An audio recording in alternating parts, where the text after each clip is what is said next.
Welcome to this week's episode of the Make It Happen Outdoors YouTube channel. This week we wanted to go over a couple examples of things that work well for us when we're out hunting elk.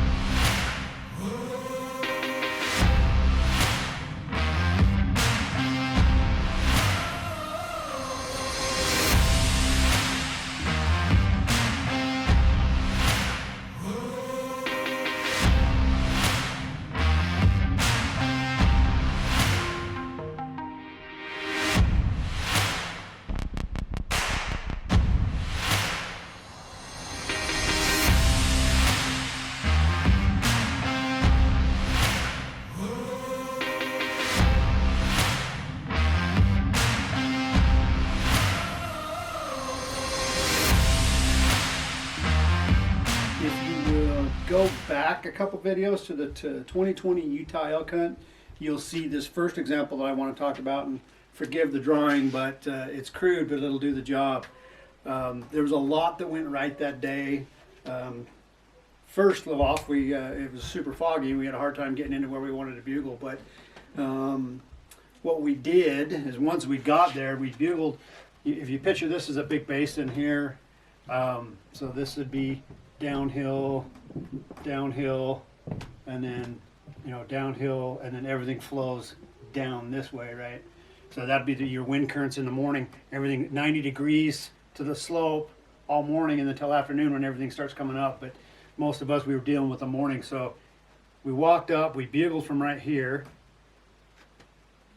We got an answer about here, and it's really out of scale, and we boogied down, went down in, dropped down in, and we're talking, this is probably 500-600 vertical feet or so, and it is almost vertical, believe it or not. And we got in, and as we were coming across, and this bull had actually moved over towards us, and we had him working pretty good. I thought for sure Brandon was going to shoot that bull first thing in the morning.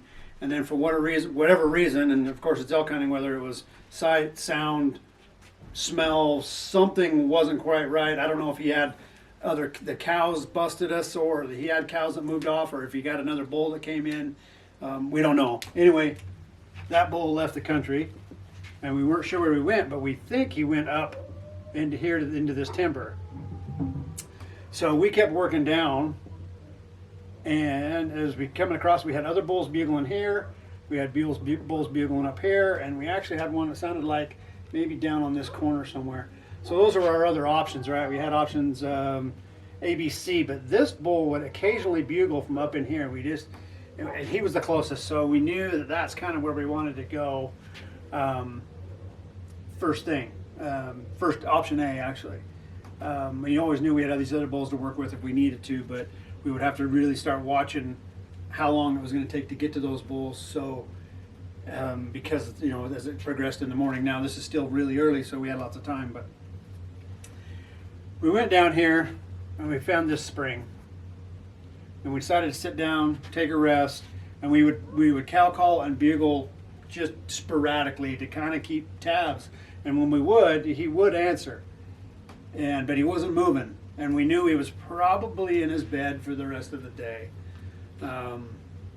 So we had to decide what to do. And knowing the area and knowing the currents is where the real strategy, I was just trying to set up the scene, but this is where the real strategy came into play. But one quick thing before that, while we were sitting in the spring, having something to eat, taking a quick rest, the few times that we would bugle and cow call, we actually brought two little bulls in up here that walked in all silent on us, and I thought maybe we were going to get some action off one of those, but it was way too open. They saw us moving around, and it was all over with pretty quick. But so knowing full well how the wind current's going to become 90 degrees to your slope, knowing he's bedded up here, we had to actually come back, climb up through a bunch of stiff, ugly stuff, work our way, and it took us quite a while because we couldn't, we knew that the thermals were going to start switching of course, in the afternoon, and they were going to start going up, right? So they were going to exactly flip around, and you're going to get afternoon thermals that are direct opposite. And we knew we couldn't be below him. We couldn't be in these areas, so we couldn't go straight at him because he'd wind us automatically. So we walked up this way, had to come clear around, wait until the thermals were blowing up into our face, made the corner, and then stopped in here, bugled again. Cal called a little bit, and sure enough, he gave us just a real weak, just a real weak bugle, and he still hadn't moved. He'd been there all morning. So we snuck in a little bit further until we figured we were right above him. And here's something that we did a little bit different: is we sent Brandon and Weston out ahead of me. I was going to stay back and call, but I wanted them to get in place, and so I had to kind of keep them in sight. And a lot of times your caller won't be able to see the shooter, but I could, and I was able to keep them in sight. But I wanted to kind of keep quiet until Brandon told me it was time to go. Well, so he came up and made this corner, started working his way down. He could actually see the bulls laying down, and I couldn't, so I didn't know. So I was just, until he gave me the thumbs up to call, I was just going to shut my mouth and wait. Well, and it took him probably an hour of sneaking, walking real silent, and Weston working up behind him to do some video work, as you'll see. But we never called that bull. Brandon actually snuck on that bull. We had called him all day, so we knew exactly where he was. We had him pinpointed. But once we got up into here, we quit calling. Didn't need to. He was laying down. He wasn't going anywhere. There ended up being 2 bulls down in there. And of course, he made a great shot. You'll see all that on video.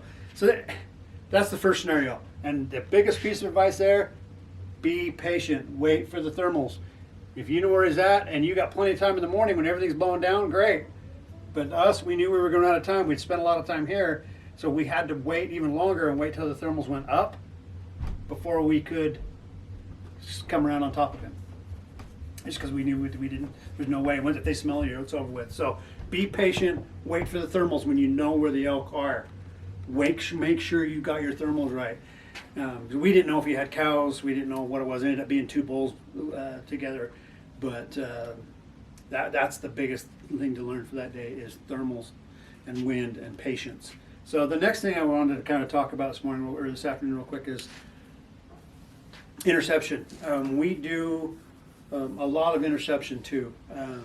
Of course, we do a lot of calling. We love to do calling, but we will work some interception. We hunt some areas that once the elk gets so far ahead and they get on some private property and they bed over there, and there's just no way you're bringing them back if they get too far on that private. So trying to call them just doesn't work, and usually they're on the move in this area. But we've done really well interception, and the key to interception is knowing the majority of the paths. Elk are a little bit different in that they're not always taking the exact same path every day. Just depends on what the lead cow wants to do. They'll be close,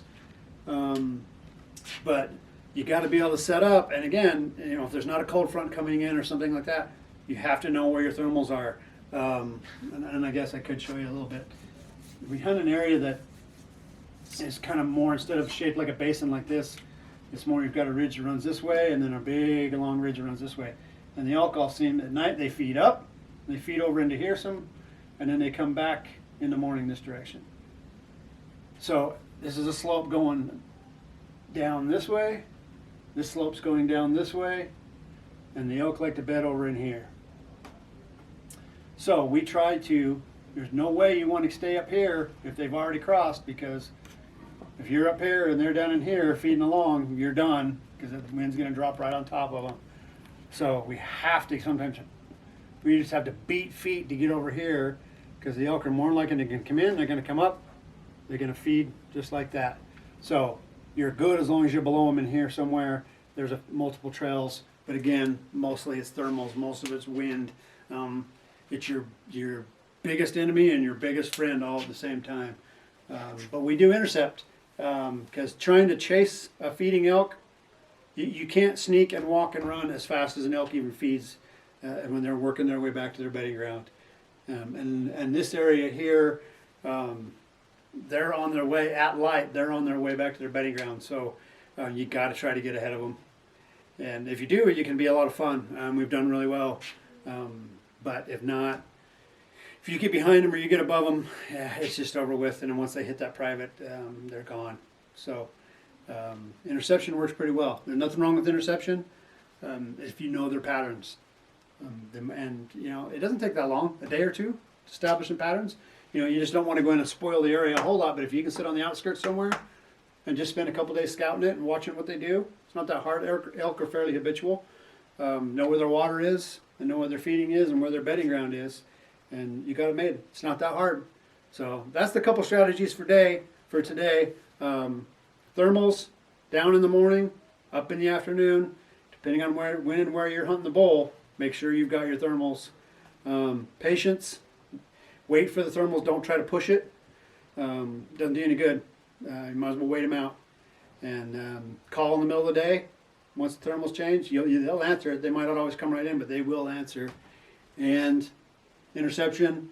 Make sure you keep the wind. Make sure you know where they're going. If not, it could be a real boring morning. And that's pretty much it for the examples today. Go back and watch that 2020 Utah elk hunt where Brandon shoots that bull in this scenario. That was a great day. We also did a podcast on it. You can go back and watch that too. We know that we published another podcast today, number 72, with Bree Van Scotter, better known as Wilderness to Table. Excellent podcast. You'll love that. She's a great guest to have on. Full of knowledge, professional chef. That's enough about that. I'll let you go listen. And I think that's the most of what I got for today. Like and subscribe, comment, please. We need it. Go listen.